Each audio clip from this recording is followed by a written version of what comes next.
think my bodega guy is concerned with my health. Buying strawberries at 1 p.m. on a Wednesday. Hi.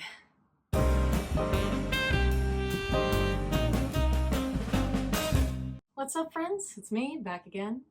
Abigail, your friendly neighborhood movie gal. So first of all, I want to say to all our new faces that are with us this week, hi! Welcome to our little burgeoning movie community. It's so exciting to have some new faces in this group and new people to sort of participate in movie conversation.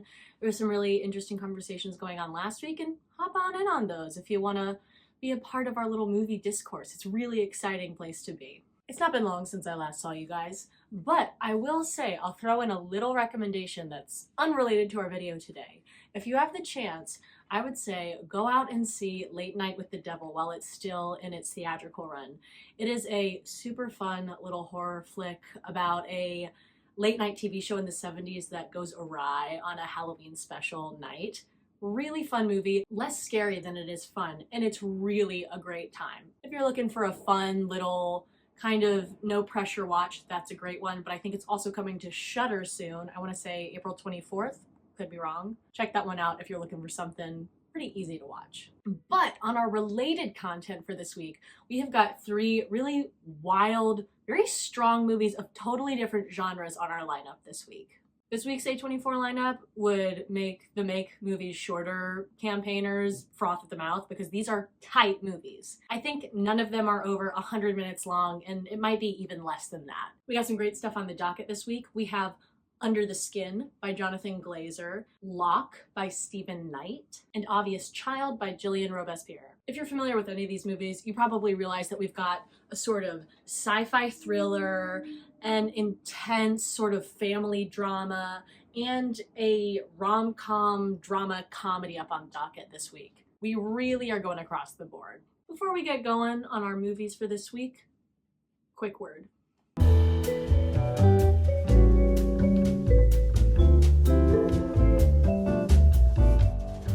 Above all, I just want to make sure that this community we're building here is going to be a positive, uplifting, and safe place for people to discuss movies and what they like and dislike, anything really about the movie world, but I just want to make sure that we're all being respectful of each other and using respectful language as we are getting into this discourse about movies. Anyways, time is money. Let's not waste it. Go, go, go! Let's go, go, go!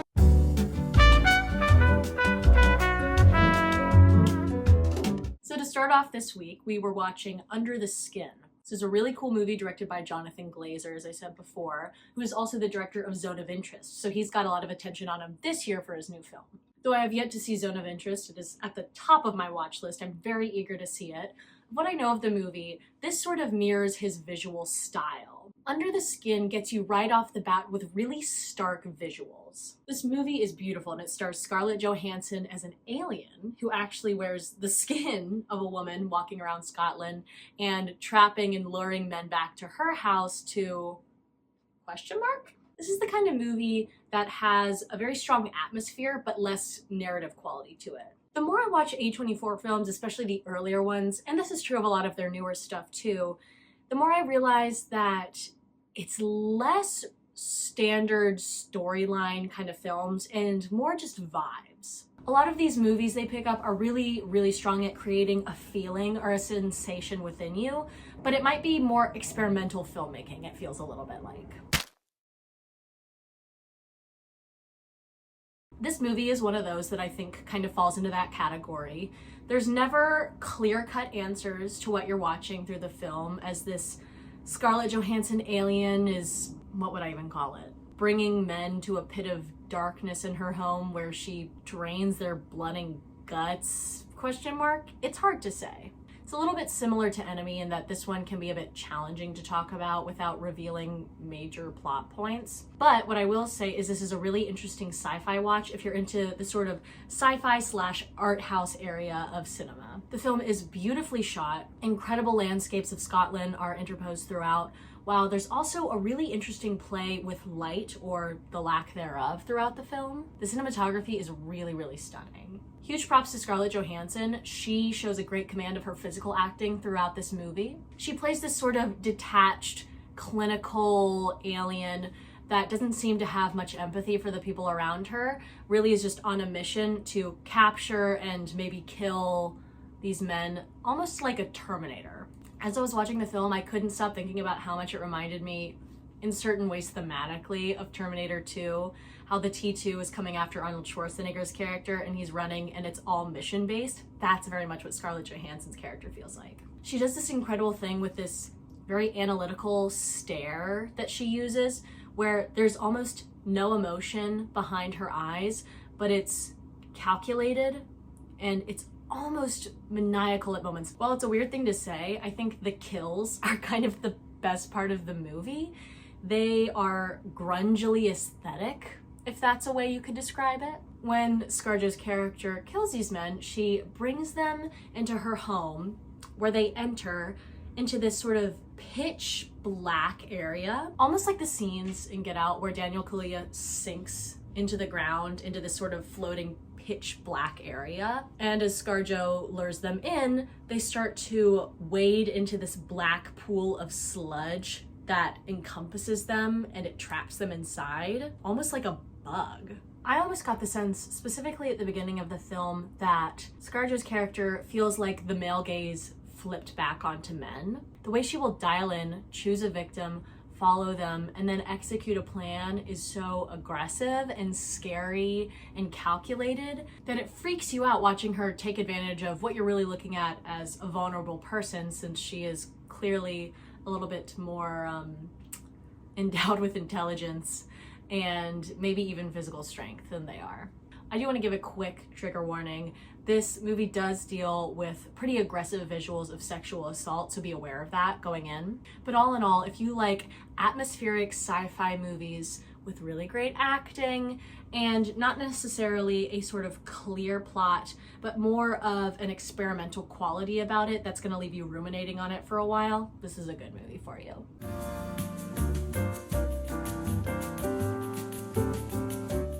Next up we have Locke, which I think is most definitely my favorite movie from this week's roundup. Sort of opposite to Under the Skin, which is very light on the dialogue and it's more all about the visuals.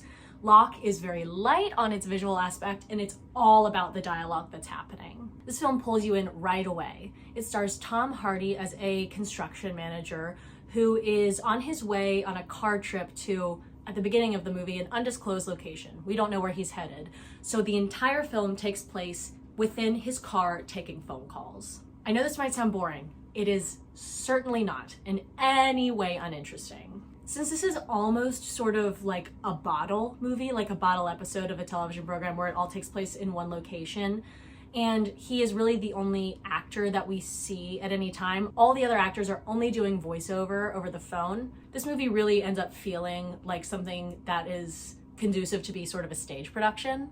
It feels like a play. As the plot unfolds with Tom Hardy, we realize that he is a very moralistic man. He's a hard worker and he's a devoted family man. He's gotten himself into a bad situation where he's gotten another woman pregnant. He's having the biggest day of his career at work tomorrow, and he's trying to hurry to the hospital to be there for this woman who he's impregnated because she's having her baby 2 months early tonight, and she's a very fragile person. We watch Tom Hardy over the space of, I think, 85 minutes battle his inner demons simply within his car taking phone calls. As a deeply moralistic and ethical man, he feels great regret over what he has done by cheating on his wife, but he also feels a need to be able to be there for the women that he did put in a tough position to be a single mother now. He doesn't want to end up like his father did, abandoning his family and making a child feel like he's nothing. So he has different allegiances and things he feels a devotion and a need to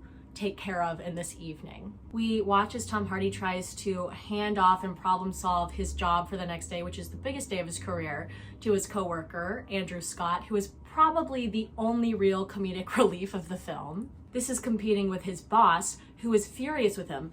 Tom Hardy immediately gets fired, but he's trying to make sure all goes well with this job that he really deeply cares about. He takes great pride in his work, and he doesn't want to jump out at the last minute, but make sure everything goes smoothly. At the same time, he's on the phone with Bethan, who is played by Olivia Colman, brilliantly, another incredible stage actress who does a fantastic job, who's the woman he's gotten pregnant. And then not only that, but he's on the phone with his kids and wife, trying to explain to his wife what's happened, why he's not coming home, while keeping his kids safe and in the dark for the moment so he can talk to them in person.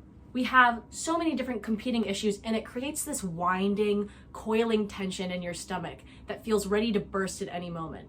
This movie isn't a thriller, but at moments it feels like it is because there is so much tension you could cut it with a knife, as simple as it is. Tom Hardy is really the king of monologues. He can monologue to himself or to an invisible ghost of a man that he hates, his father, and it doesn't feel hokey at all. He has such a genuine and emphatic sort of presence to his acting that none of it feels dishonest, ever. Another highlight of the movie is Ruth Wilson, who plays his wife, Katerina, over the phone. She has some of the most incredible lines of dialogue I've heard in a long time and are really, really beautifully executed by her. What's really interesting about Tom Hardy's performance is we watch him try to keep sort of the lid on the simmering pot, and we watch him try and keep away all these emotions so they don't get the best of him in this very trying moment for him.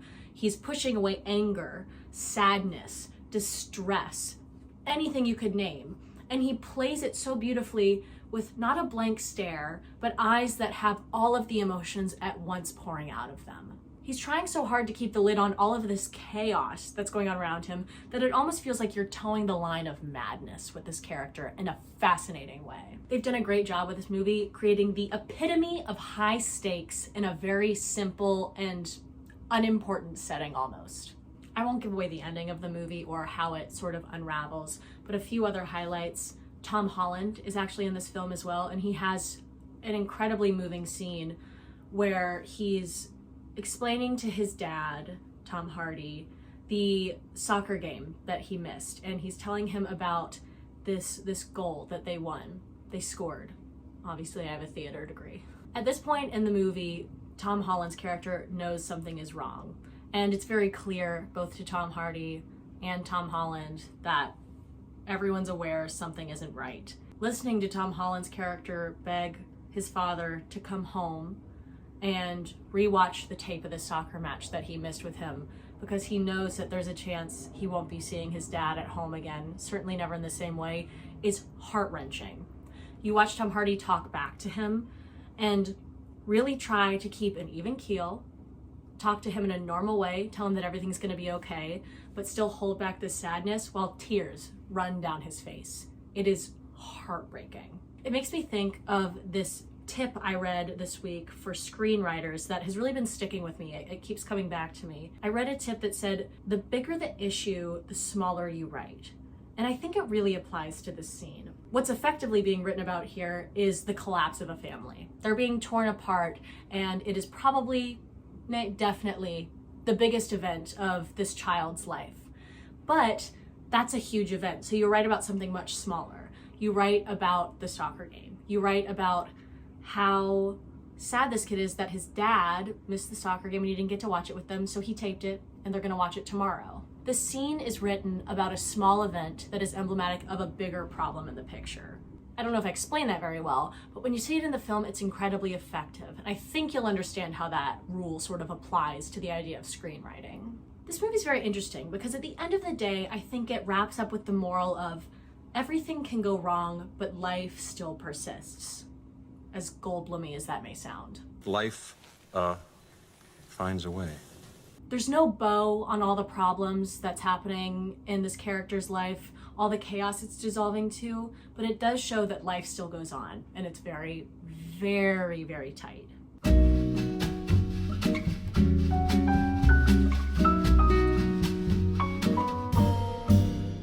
Finally, we have a final 180 in genre to the rom-dram-led Jenny Slate film, Obvious Child. Now, some people are gonna tell you, and by some people I mean IMDb, that this is a rom-com, which is sort of true, but I think it's more of a romance drama. So this film follows Jenny Slate's character, Donna, as she gets broken up with and is sort of floundering in her mid to late 20s as she doesn't really know where she's going with her life. She is ultimately a stand-up comedian and she wants to perform, but everything's kind of falling apart. It's not going that well for her, and she's continuing to struggle and finally ends up having an unplanned pregnancy. I will say Jenny Slate really stands out in this role. It's a great film for her. In fact, when the film opens, it starts with some of her stand-up as Donna, and it feels so conducive to Jenny Slate's comedy herself that it feels shocking that this movie wasn't actually written by Jenny Slate. I'm not sure if she actually wrote the stand-up material for this film, as I know she is a stand-up herself, or what the writing looks like, but she doesn't have a writing credit. So maybe if you do some more research, you'll find she was more involved with the film. It certainly feels like she could have been. Even if not, though, it's a real testament to the casting, the acting, the writing, that this character feels so naturally perfect for her. It fits like a glove. I'll tell you right now, this film, it's for the girls. I'm just gonna say it, I feel like it's for the girls. It is so nice to finally see a film where women are not portrayed as sort of this elegant, unnuanced girl next door, whatever. Of course, we have other films that dive into nuance and complexity, but finally there's something that portrays women in the same way they can be raunchy. Women can be gross. Women can be amused by farts, you know? It's not so cut and dry, I feel, as movies make it seem. And it's just refreshing to see a character like Donna that actually feels like a real person as opposed to a lot of the girl next door, ingenue, whatever characters. This movie is so self-deprecating. It's really a grim comedy. The first really important scene where Jenny Slate's character is getting broken up with, it's happening in a bathroom where people are in the stalls going back and forth, going in and out.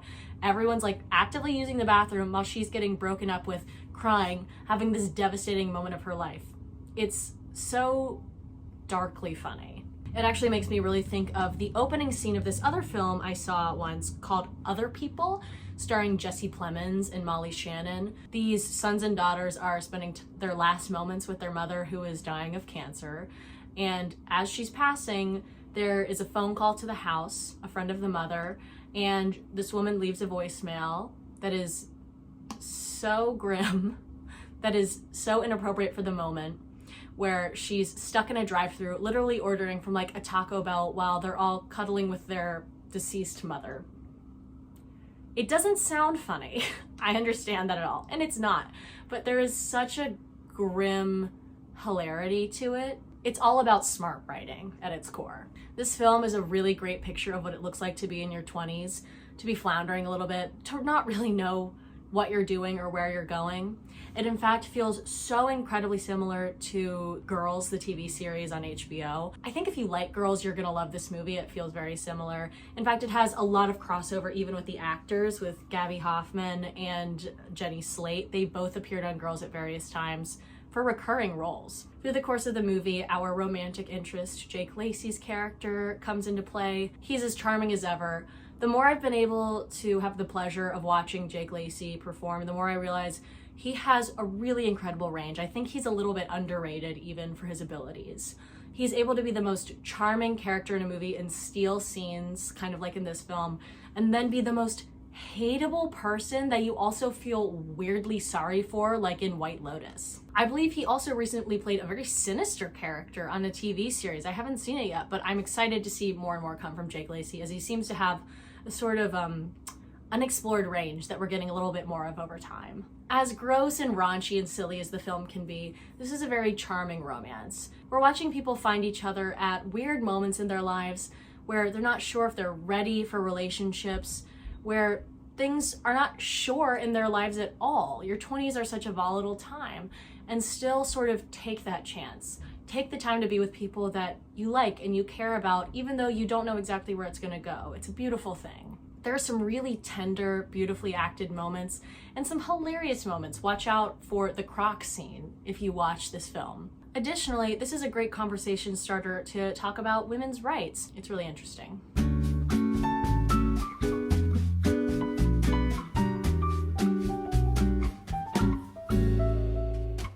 Alrighty friends, time for the best part of the day. Tier time. It's tier o'clock. Anyways, before we get started on putting things in their lists, I want to say I'm adjusting my middle category. I feel like enjoyable, some good elements could have been stronger is not quite right for what I've been putting there. I'm going to say enjoyable with strong elements and just ends up somewhere in the middle for me. So Under the Skin's going there. I like a little more narrative quality usually, but I also like art house, so this was a strong piece for me. Second up, we have Locke. Locke was my winner of the week, absolutely. And I definitely feel mesmerized throughout that piece. I was totally drawn in, completely engaged the whole time, and loved that movie. And lastly, we have Obvious Child. For this one, I also really enjoyed it. I thought it had incredibly strong elements. I thought the acting was great, the comedy was well written. It was overall an enjoyable piece. I think this one ends up being a little bit middling for me as well, too. So that's our thoughts of the week. Thanks, friends. I was really, really charmed by this week's movies. They were so different across the board, and I had such a good time watching all of them. Thank you so much for tuning in again. This is probably a bit of a shorter video than usual. And again, sometimes it's hard to talk about these movies just based on the content. But if you've seen them and you'd like to join the discourse, talk a little bit about what you thought of these films, drop down in the comments below, and I'd love to chat with you. If you have other recommendations, things on your watch list that you'd like to get to, things you want to watch along with me, let me know any of them. I would watch any film at any point, and I'd love to do it with you. So let me know what you're thinking, and I hope you have a good week. Bye.